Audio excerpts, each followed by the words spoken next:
मान लीजिए इस तरह से ट्रायंगल दिया हुआ है ना, और करंट कैसा था, एंटी क्लॉकवाइज ना, ऐसे था ना, ओके, ये एंटी क्लॉकवाइज करंट है, और साइड क्या है, ए ना, ए साइड है। तो इसके वजह से सेंटर पे मैग्नेटिक फील्ड निकालना है, ट्रायंगल के सेंटर पे मैग्नेटिक फील्ड का मान निकालना है, बी का मान निकालना है, यही तो है। ओके, तो सबसे पहले क्या करेंगे हम लोग, किसी एक वायर के चलते पहले यहाँ पे निकालेंगे, ठीक है ना। चलिए इसके लिए निकाल लेते हैं, नाम दे दीजिए कुछ भी, पी क्यू आर, ठीक है। तो वायर पी क्यू के कारण निकालते हैं, तो मैग्नेटिक फील्ड पी क्यू के कारण सेंटर पे निकालेंगे। तो क्या चाहिए होगा हमको, सबसे पहले तो परपेंडिकुलर डिस्टेंस, यहाँ से ये वाला डिस्टेंस, यहाँ ये लंब डालेंगे, ठीक है, मान लीजिए ये डी है, ठीक है। अच्छा, जब ये सेंटर से लंब डालेंगे तो ये बिल्कुल बीच पे आ जाएगा ना, ये सेंटर पे आएगा, तो यानी यहाँ से यहाँ तक ये a/2 हो गया, हो सकता है कि नहीं। अच्छा, उसके बाद ये लाइन खींचे यहाँ पर, इधर से इसको मिला दीजिए, क्लियर है। तो ये जो रेखा होगी सेंटर से जाने वाली रेखा, ये एंगल को भी बाइसेक्ट करेगा, है कि नहीं है। ये अगर 60 डिग्री का है तो ये कितना हो जाएगा 30, और इधर भी हो जाएगा 30, ओके, इधर भी वही हो जाएगा 30। जब ये 30 है तो ये वाला कितना हो जाएगा 60 होगा, और ये भी क्या हो जाएगा 60। हरी बात समझ में। तो θ1 का मान 60 डिग्री और θ2 का मान भी कितना आ गया, है नहीं चाहिए। और उसके बाद डी निकालना है, तो डी कैसे निकलेगा, इस समकोण त्रिभुज में अगर हम डी निकालना चाहें तो tan 30 डिग्री ले लीजिए, ओके। tan 30 डिग्री बराबर क्या हो जाएगा, लंब बटे आधार, तो लंब है हमारा डी और आधार a/2 है ना।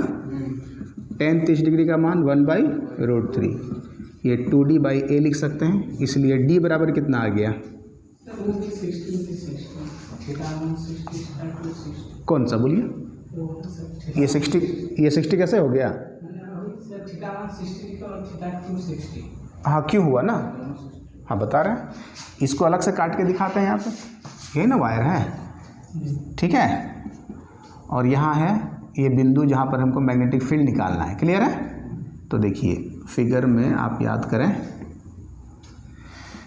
ये हो गया लंबिक दूरी d, ठीक है, ओके।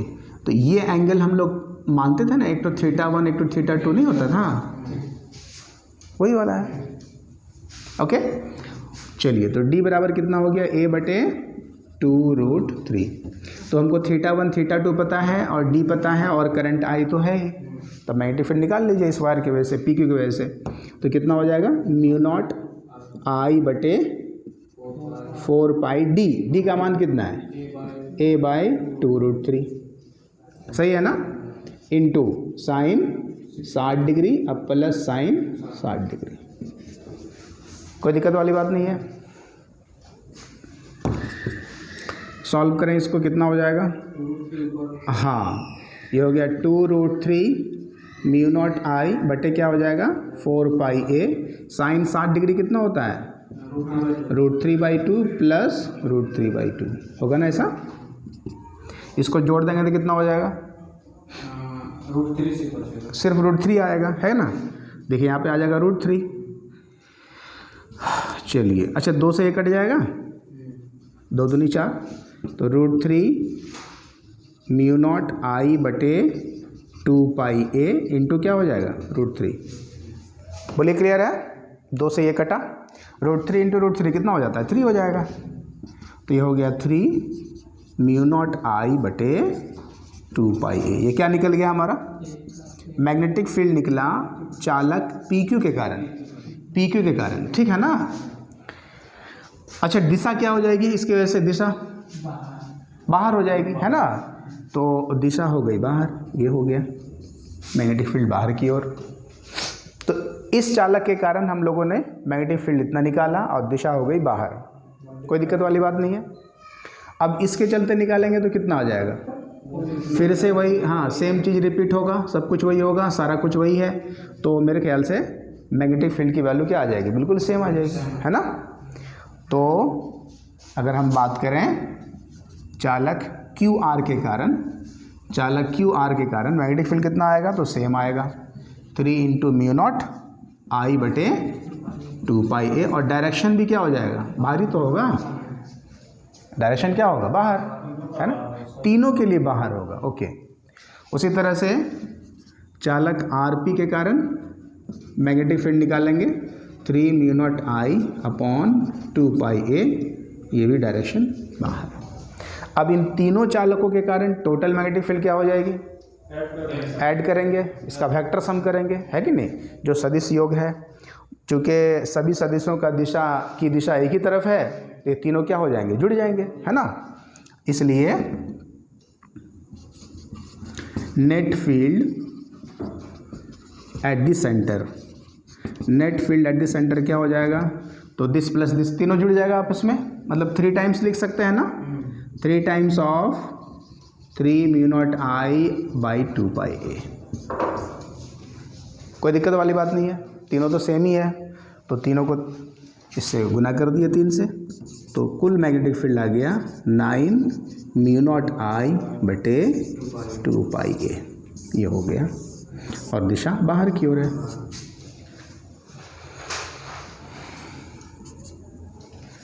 क्लियर है बिल्कुल।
चलिए हो गया, आगे बढ़े।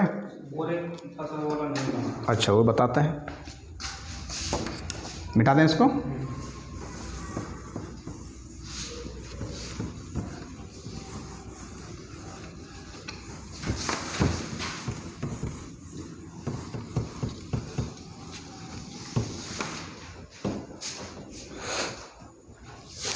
एक और एग्जांपल था, क्या था, स्क्वायर वाला, स्क्वायर वाला था, ऊपर से करंट था। ओके चलिए देखिए, यही है, ये है, इस तरह से है, ये हो गया सेंटर, और ये चालक इस तरह से निकाला हुआ है। देखिए करंट इधर से आई जा रहा है, ठीक है ना, और इधर निकल गया आई, यही था ना। और ये जो कंडक्टर है, ये इसके सेंटर यानी इसके डायगोनल से होते हुए जा रहा है, डायगोनल के अलोंग है, मतलब मैग्नेटिक फील्ड आपको निकालना है यहाँ पर, ठीक है, यही था ना।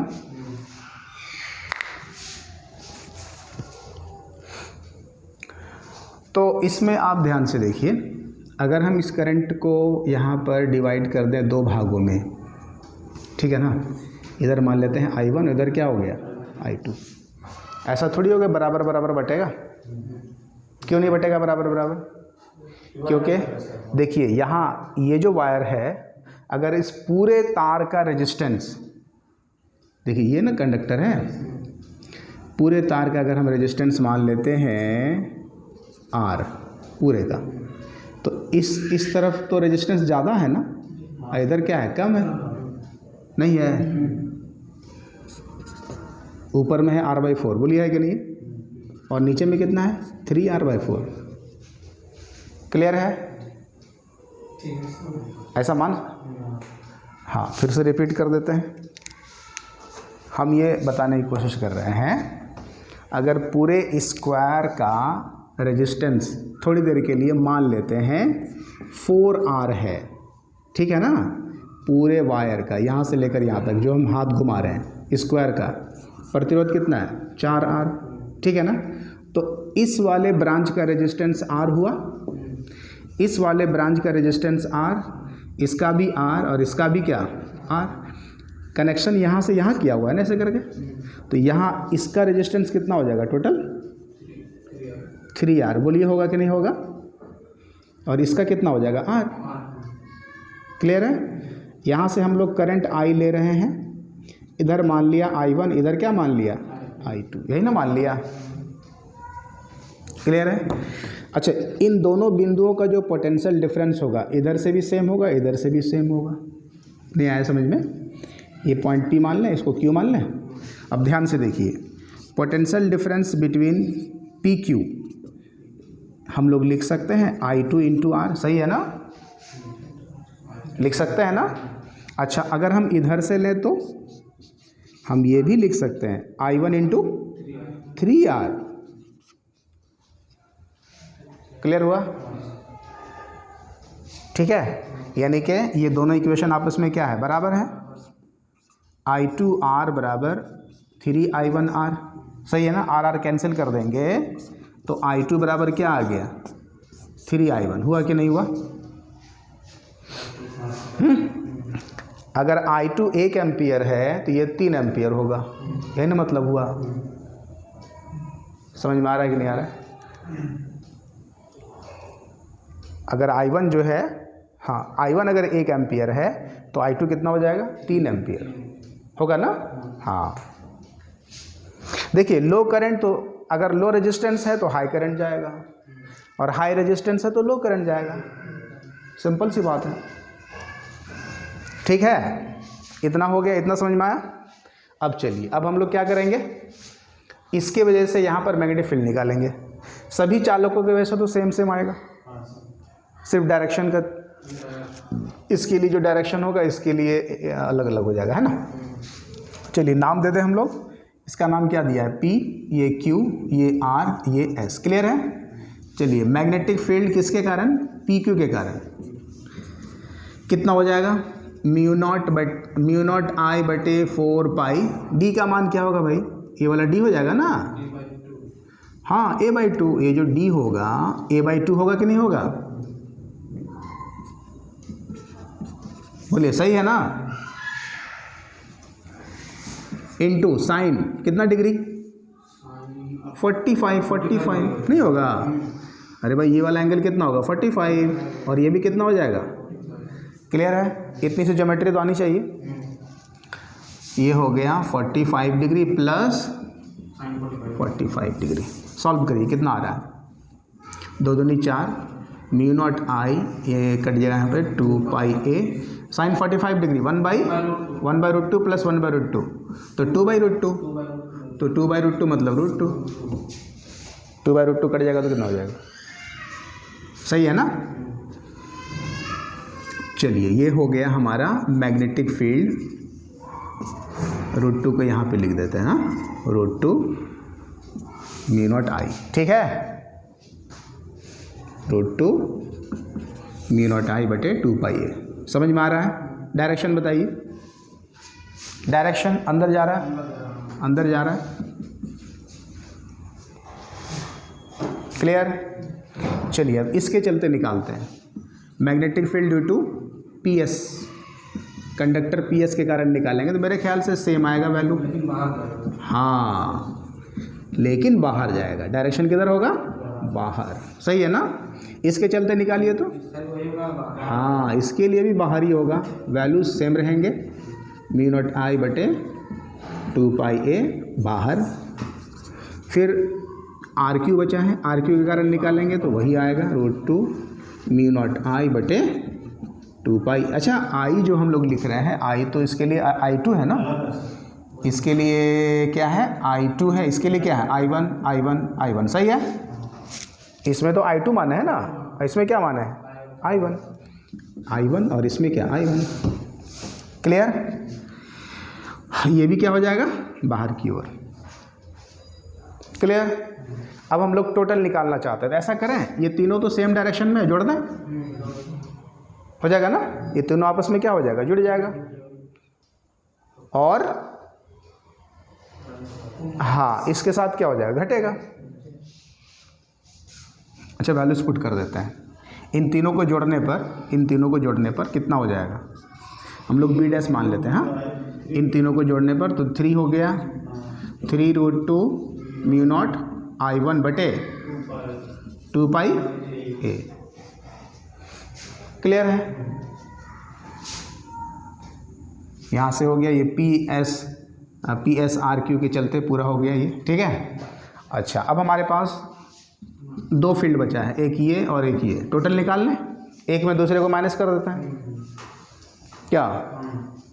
अच्छा, कौन बड़ा है कौन छोटा है पता तो है नहीं, कोई बात नहीं, वैल्यूज पुट कर देंगे तो आ जाएगा।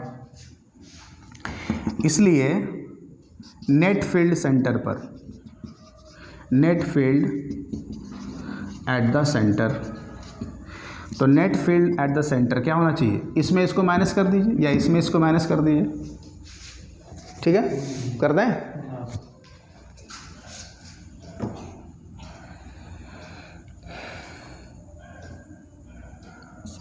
√2 mu naught into I2 divided by 2 pi A,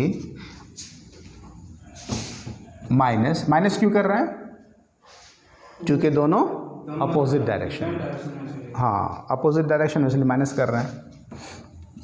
3√2 mu naught I1 divided by 2 पाई ए, यही ना होगा। यहाँ तक कोई प्रॉब्लम नहीं है। चलिए यहाँ पे लिखते हैं b बराबर, अब बताइए तो कॉमन क्या क्या हो रहा है, √2 म्यू नॉट कॉमन है, √2 म्यू नॉट कॉमन है, नीचे क्या कॉमन है 2 पाई ए कॉमन है, वेरी गुड। अंदर में यहाँ पे क्या रहा I2 माइनस 3I1, सही है ना। अच्छा, यहाँ एक रिलेशन मिला हुआ आपको पहले से, I2 बराबर क्या है, पुट कर दें वहाँ पे,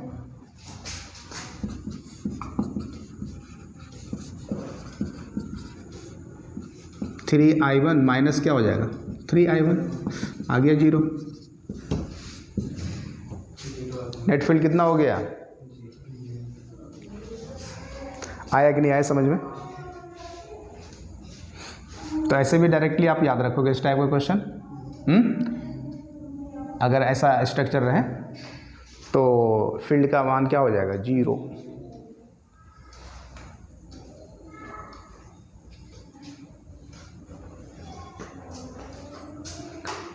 समझ में आ रहा है।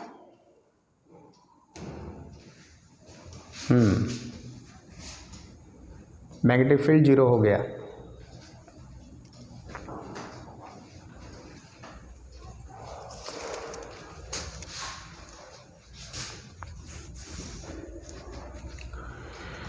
ओके, आगे बढ़ें।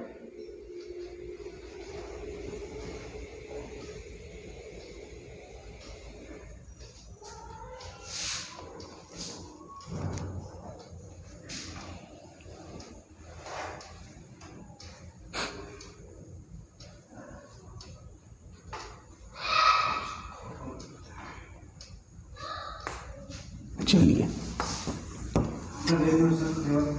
ये मिटा दें, हाँ इधर मिटा दें, इधर मिटा देना।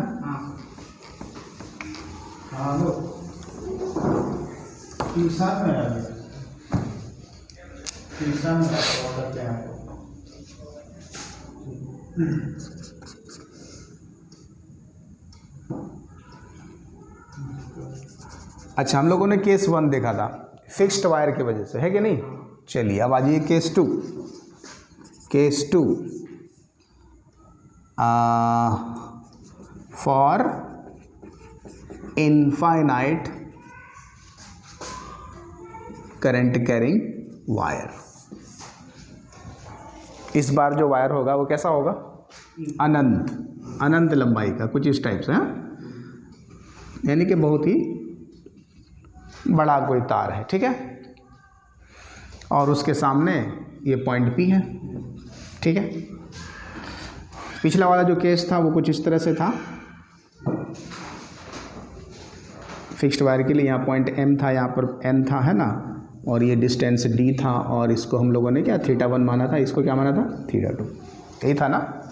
अगर जब वायर बहुत ही बड़ा होगा, जैसे मान लीजिए ये वायर नीचे बहुत बड़ा है, तो ये जो छोर है N छोर, ये किनारा N है ना, तो ये तो बहुत बड़ा है, तो ये वाला जो है इधर बढ़ेगा ना, ऐसे करके बढ़ेगा ना, बढ़ेगा, बढ़ता जाएगा कि नहीं, तो θ1 भी तो बढ़ेगा, बढ़ेगा ना। अच्छा, कहाँ तक बढ़ सकता है, मान लो ये बहुत ही लंबा तार है, तो पैरेलल हो जाएगा, ये वाला लाइन इसके क्या हो जाएगा, समांतर होगा कि नहीं होगा। अच्छा, हाँ, तो θ1 बराबर 90 डिग्री नहीं हो जाएगा, सोचिए तो, क्लियर हो रहा है। अगर ये इनफाइनाइट लेंथ का है तो ये इसके समांतर हो जाएगा ये वाला लाइन, और एंगल कितना बन जाएगा, ये वाला 90 डिग्री, क्लियर है ना। सिमिलरली इधर भी तो वही होने वाला है, कितना हो जाएगा एंगल, ये भी 90, तो θ2 बराबर भी, बस ये हो गया, ये पुट कर देंगे वैल्यूज उसमें, बस आ जाएगा इनफाइनाइट वायर के लिए 1 हो जाएगा जी, 1 + 1 2 हो जाएगा।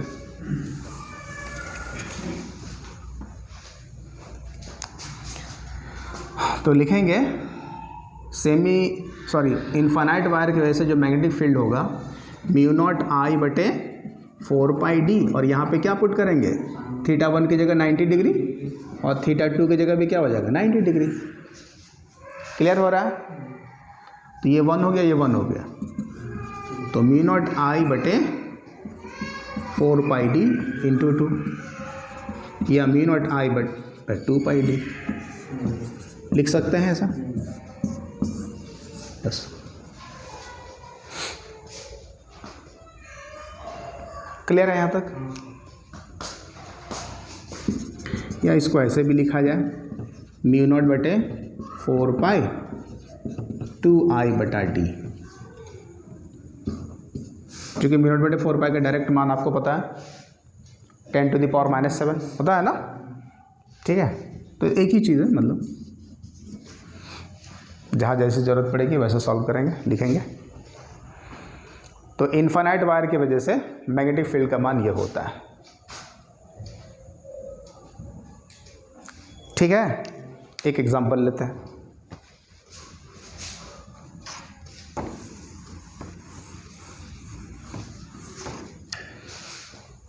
जैसे देखिए एक एग्जांपल, ये कोई केबल वायर है करंट का, ठीक है ना।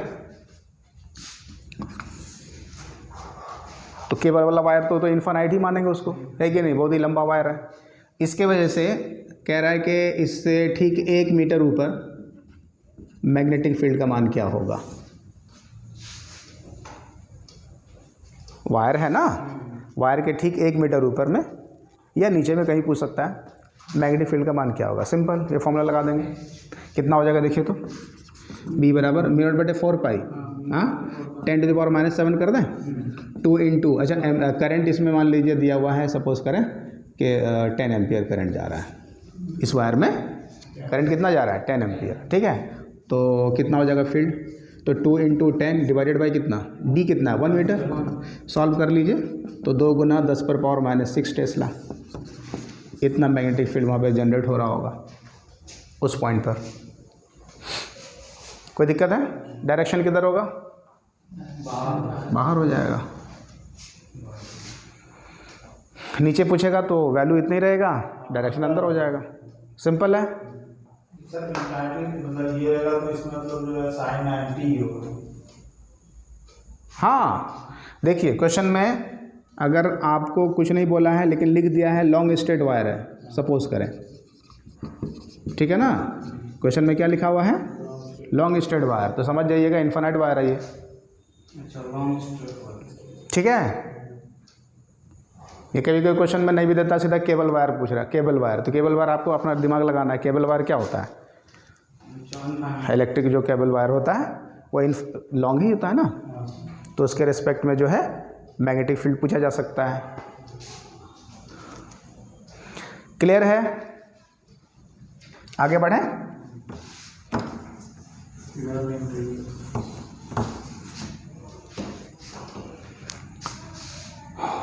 अच्छा एक और केस देख लेते हैं, case 3, semi infinite wire. Semi infinite wire, इसमें भी क्वेश्चन रह सकता है। Semi infinite wire, semi infinite wire किसको कहते हैं? मतलब देखिए ये वायर है, ठीक है, और वायर में करंट सपोज करें आई जा रहा है, और यहाँ पर देखिए ये जो सिरा है इस चालक का, ये वाला सिरा, इसके ठीक यहाँ पर पॉइंट पी है जहाँ पर आपको मैग्नेटिक फील्ड पूछ रहा है, और इधर से ये इनफाइनाइट लेंथ का है। क्लियर है? तो ये कहलाता है सेमी इनफाइनाइट वायर। देखिए ये जो डिस्टेंस है ये d है, इधर तो वायर है नहीं, तो θ1 0 डिग्री होगा कि नहीं होगा? θ1 इस केस में ध्यान से देखिए, θ1 क्या हो जाएगा, और θ2 कितना होगा? 90 डिग्री। क्लियर है? हाँ, अब चाहे इधर से सेमी इनफाइनाइट ले, उधर से ले, कोई मतलब नहीं है, फॉर्मूला एक ही तो आएगा। क्या हो जाएगा फॉर्मूला? तो म्यू नॉट आई बटे क्या हो जाएगा? हाँ 4πd हो जाएगा, आधा हो जाएगा। अरे भाई इनफाइनाइट वायर में जितना होता था फील्ड उसका ठीक आधा हो जाएगा। हाँ, क्या उसको लिख दें क्या? ऐसे करके लिख देते हैं। यहाँ पर जाएगा साइन θ1 तो हो गया 0 डिग्री, और प्लस क्या, साइन 90 डिग्री। क्लियर है? तो ये 0 तो 0 हो गया, साइन 91 होता है, तो इसलिए आ गया मेरा म्यू नॉट आई बटे 4πd। क्लियर है?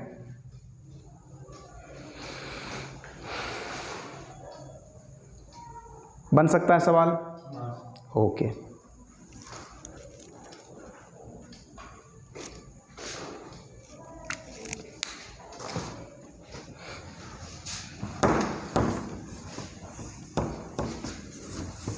चलिए एक और टाइप का अगर क्वेश्चन आपसे पूछे, एक और टाइप का देखिए, यहाँ पर सपोज कर लें ये वायर है जिसमें करंट जा रहा आई, और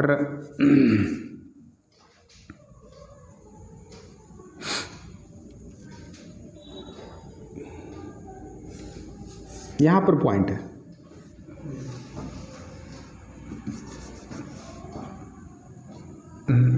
यहीं पे लेते पॉइंट, ये पॉइंट पी है, और ये डिस्टेंस डी दिया हुआ है, ठीक। वायर ये है, और एंगल जो है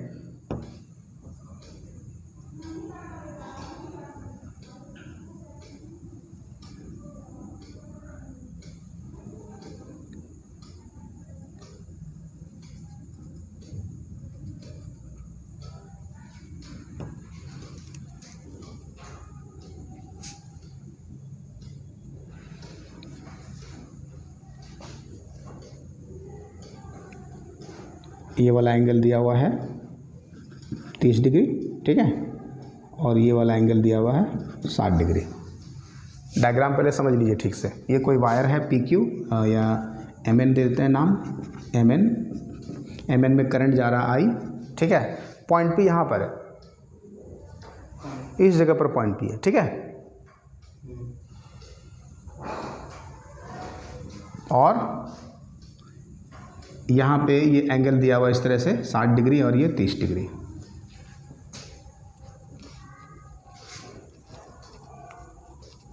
अब आपको बताना है P पर मैग्नेटिक फील्ड कितना होगा इस वायर की वजह से। कैसे करेंगे?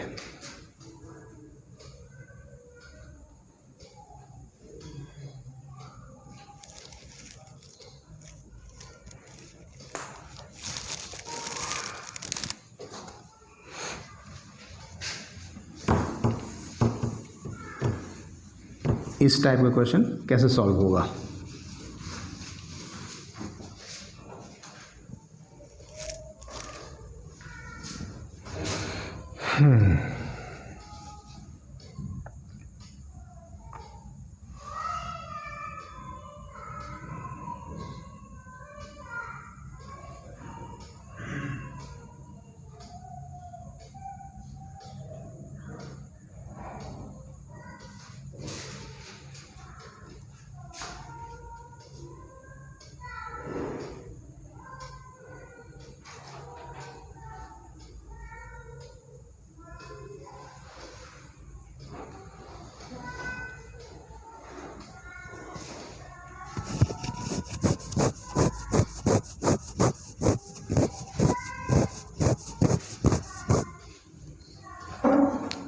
देखिए यहाँ पे आपको क्या करना होगा।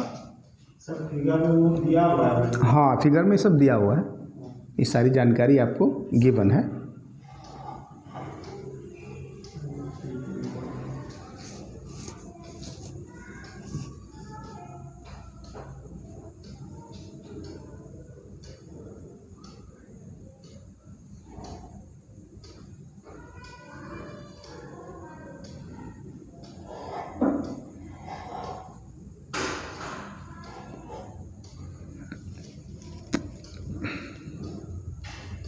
क्या करना चाहिए?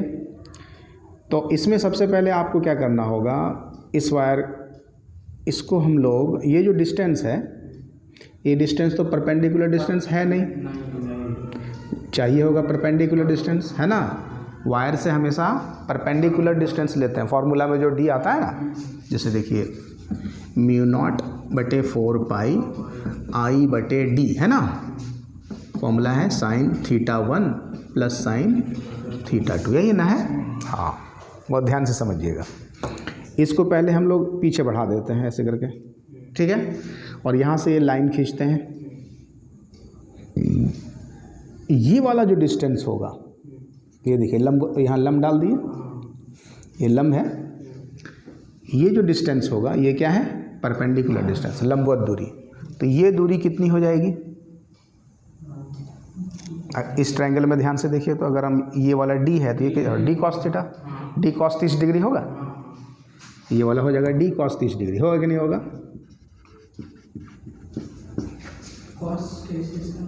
आप अलग से काट के देख लीजिए, ये 30 डिग्री है, ये क्या है d, ये कितना हो जाएगा? चलिए इसको मान लेते हैं थोड़ी देर के लिए, r मान लेते हैं, ठीक है। तो cos 30 डिग्री बराबर क्या हुआ? ये तो लंब है ना, यहाँ पे आधार बटे कर्ण, r बटे d नहीं होगा, तो r बराबर क्या हो जाएगा? d cos 30 degree. क्लियर है? कोई दिक्कत नहीं है। तो सबसे पहले तो यहाँ पर देखिए आप, μ0/4π, I तो I है ही, ठीक है, d के जगह पर रखना पड़ेगा हम लोग को, d cos 30 डिग्री, ठीक है ना। एक तो ये हो गया। दूसरा sin θ1। अब देखिए θ1 क्या होगा, हाँ ये सोचना होगा θ1 क्या होगा। एक बात याद रखिए, हम लोग जो एंगल मेज़र कर रहे थे वो एंगल परपेंडिकुलर डिस्टेंस से ही मेज़र करते हैं, नीचे भी ऊपर भी, है कि नहीं है? हाँ हाँ हाँ, जीरो होगा।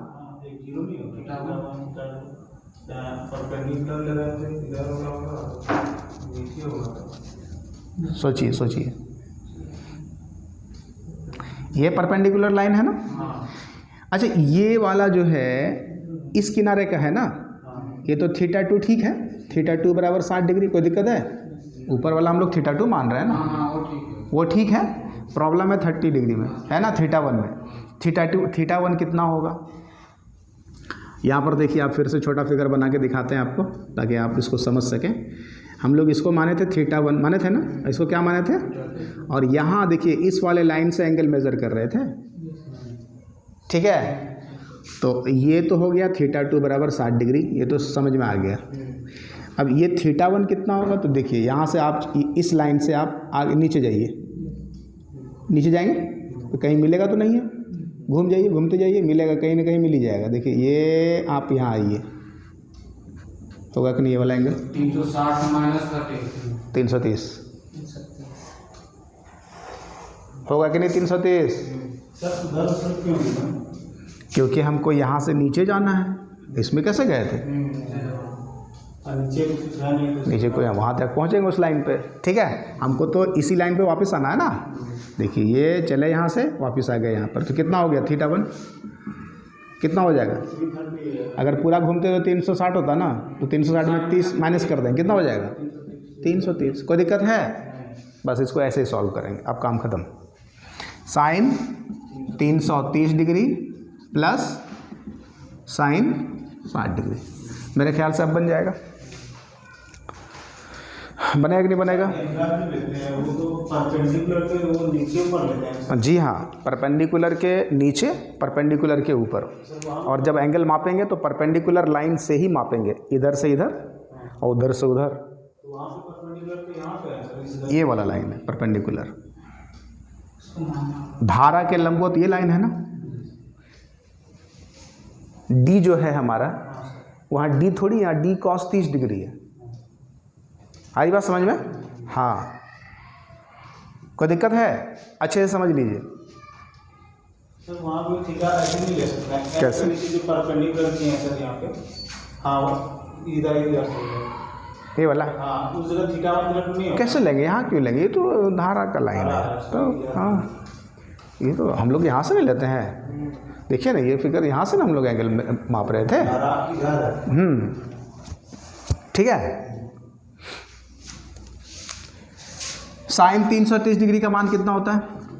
साइन 360 माइनस 30 होगा।